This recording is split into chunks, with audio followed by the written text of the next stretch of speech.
Megastar Chiranjeevi ప్రస్తుతం విశ్వంభర అనే cinema చేస్తున్నారు. బింబిసార దర్శకుడు వశిష్ఠ ఈ సినిమాను విజువల్ వండర్ గా, సోషియో ఫ్యాంటసీ డ్రామాగా ఎంతో ప్రతిష్టాత్మకంగా రూపొందిస్తున్నాడు. ఆస్కార్ విన్నర్ కీరవాణి సంగీతం అందిస్తున్న ఈ సినిమాను యువి క్రియేషన్స్ వారు భారీ బడ్జెట్ తో నిర్మిస్తున్నారు. త్రిష హీరోయిన్ గా నటిస్తున్న ఈ సినిమాను సమ్మర్ లో రిలీజ్ కు ప్లాన్ చేస్తున్నారు. ఇక ఈ సినిమా తరువాత మెగాస్టార్ సాలిడ్ లైనప్ ని సెట్ చేసుకున్నారు. ఊహించని విధంగా దసరా దర్శకుడు శ్రీకాంత్ ఓదెలాతో ఓ సినిమాను అనౌన్స్ చేశారు. ఈ సినిమాతో మెగాస్టార్ వింటేజ్ మాస్ ఎలా ఉంటుందో మరోసారి చూపించబోతున్నారు. ఈ సినిమాకు సెన్సేషనల్ మ్యూజిక్ డైరెక్టర్ అనిరుద్ పేరు గత కొంత కాలంగా వినిపిస్తోంది. లేటెస్ట్ అప్డేట్ ప్రకారం ఇప్పుడు అనిరుద్ దాదాపు లాక్ అయినట్టుగా తెలుస్తోంది. దీంతో మెగాస్టార్ కి అనిరుద్ ఇచ్చే ఎలివేషన్ మామూలుగా ఉండదని చెప్పడంలో ఎలాంటి డౌట్స్ అక్కర్లేదు.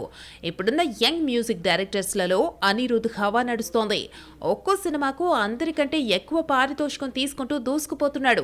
తెలుగులో చివరిగా దేవరా సినిమాతో అద్దరగొట్టాడు అనిరుద్. ఈ సినిమాకు ఆయన ఇచ్చిన బీజిఎం హైలైట్ గా నిలిచింది. గతంలో విక్రమ్, జైలర్ సినిమాలను తన బీజిఎంతో నెక్స్ట్ లెవెల్ కి తీసుకెళ్లాడు అనిరుద్.